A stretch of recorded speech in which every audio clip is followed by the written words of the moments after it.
Kwa nini dunia inazimia? Kwa nini dunia inawayawaya? Kwa nini wakuu wa dunia wanazimia? Kwa nini dunia haina amani? Ni vilio, taabu na mateso kila kona.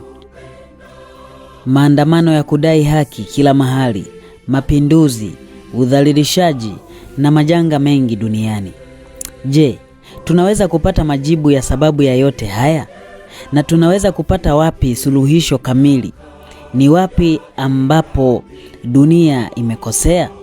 Ni swali ambalo dunia inajiuliza, na kwa jitihada zisizozaa matunda inarudi kuanguka tena.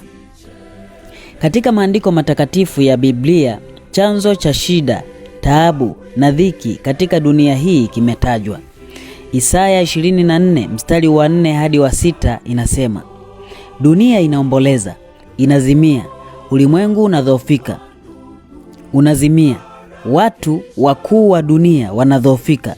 Tena dunia imetiwa unajisi kwa watu wanaoikaa, kwa maana wameziasi sheria, wameibadili amri, wamelivunja agano la milele. Ndiyo sababu laana imeila dunia hii, na hao wanaoikaa wameonekana kuwa na hatia. Ndiyo sababu watu wanaoikaa dunia wameteketea, watu waliosalia wakawa wachache tu.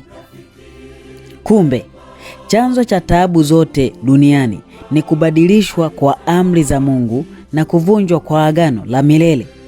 Watawala wanahangaika kila siku kutafuta amani, lakini wasijue chanzo cha vita na machafuko yote ni kuvunjwa kwa sheria ya Mungu. Raia katika nchi mbalimbali wanatafuta suluhisho la matatizo mbalimbali, wakidai haki, wakidai amani kwa njia mbalimbali, lakini wasijue chanzo cha matatizo yote hayo, yaani ufisadi, uonevu na ukatili wa viongozi wa nchi na wakuu mbalimbali wa nchi ni kuvunjwa kwa sheria ya Mungu. Kama sheria ya Mungu mfalme wa malimwengu yote ingesimamishwa kama kiini cha maadili yote kwa mataifa, na Yesu mwana wa Mungu kufanywa chemchemi ya maarifa, basi amani ingekuwepo. Kama wakuu wa nchi wangefuata suluhisho la matatizo ya dunia hii kwa kurejesha sheria ya Mungu, basi kungekuwa na mafanikio mpaka sasa. Lakini cha kushangaza ni kwamba jitihada zote za kutafuta suluhisho hazijumuishi matengenezo ya sheria ya Mungu. Kama dunia na wakazi wake hawawezi kuona umuhimu wa sheria ya Mungu katika kurejesha amani, katika kurejesha haki, basi laana itaendelea kuila hii dunia mpaka dunia hii itakapofanywa tupu na ukiwa kabisa. Isaya 24 mstari wa 3. Je, sheria iliyovunjwa ni ipi? Ni sheria ya amri 10 ndiyo iliyovunjwa. Kutoka 20 mstari wa 3 hadi wa 17. Amri ya kwanza inasema, usiwe na miungu mingine ila mimi. Wakazi wa dunia wamegeukia miungu mingine na kumwacha Mungu muumbaji. Kwao pesa, mali, mavazi na tamaa za dunia hii imekuwa miungu ya kuwatenga na Mungu wao. Ndiyo maana laana imeila dunia hii. Amri ya pili inasema, usijifanyie sanamu ya kuchonga, usiitumikie wala kuisujudia. Amri hii ya Mungu imevunjwa vikali. Ibada za sanamu zimetamalaki katika ulimwengu wa Kikristo na usio wa Kikristo, wengine wakisujudia sanamu halisi na wengine sanamu za kiroho. Amri ya tatu inasema, usilitaje bure jina la Bwana Mungu wako.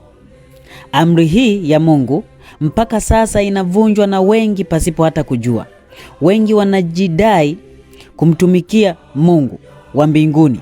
Kwa wakati huo, maisha yao na matendo yao yako mbali sana naye. Watu wenye mfano wa utauwa huku wakikana nguvu zake. Timotheo wa pili 3 mstari wa 5. Hii ndiyo sababu kadiri ya nyumba za ibada zinavyozidi kuongezeka juu ya uso wa nchi, ndivyo ambavyo maasi yanavyozidi kuongezeka. Amri ya 4 inasema, ikumbuke siku ya Sabato itakase.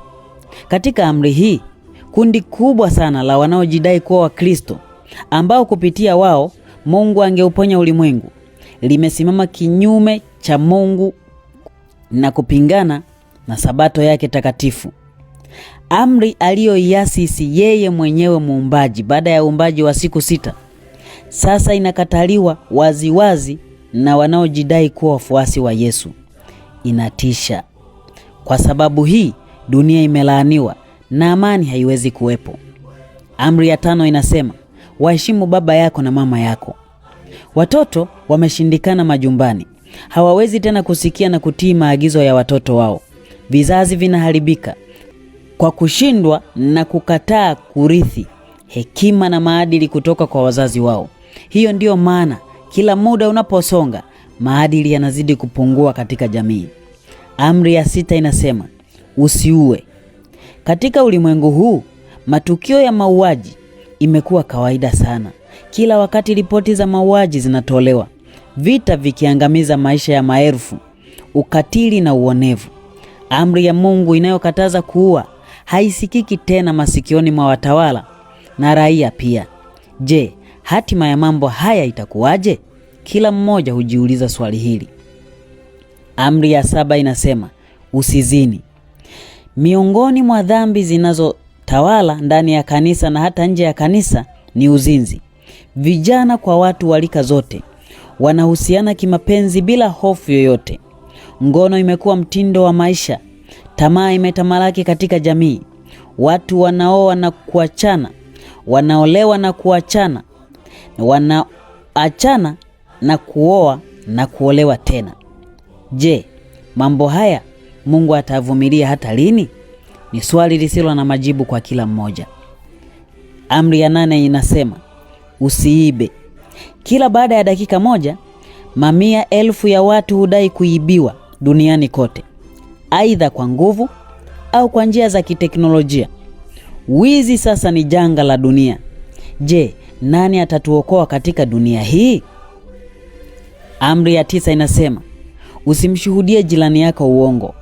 Mataifa na hata mtu mmoja mmoja, uongo umekuwa sehemu ya maisha. Uongo umesababisha vita, umwagaji damu, fitina mahali pengi. Amri ya 10 inasema, usitamani chochote cha jirani yako. Katika dunia leo, mume wa mtu na mke wa mtu kuhusiana imekuwa kawaida. Wivu kwa sababu ya tamaa ya mali na vinginevyo vimetamalaki katika nchi. Ndiyo maana dunia imelaaniwa. Je, tufanye nini? Watu wote sasa wanaitwa na Mungu kumpokea mwanaye Yesu kama mwokozi wao, ili kufaa kuingia katika ufalme wake ambao ameuandaa kwa ajili ya watu wote wanaomwamini na kumtii. Ufalme na falme za dunia hii zisizomweka Mungu na sheria yake kuwa wa kwanza, si muda mrefu zitakoma na ufalme wa mwokozi Yesu utasimama. Unajiandaaje kuingia ufalme huo? Mwamini leo, mpokee leo ndani ya moyo wako, upate kuokoka na hukumu ya dhambi inayoujia ulimwengu muda sio mrefu. Mfalme yuaja, mfalme wa wafalme yuaja. Tujiandae kumlaki. Anatusihi, atuita kwa upole. Usikawie rafiki, miaka yaenda mbio. Mlango wafungwa ndugu, harakisha usichelewe.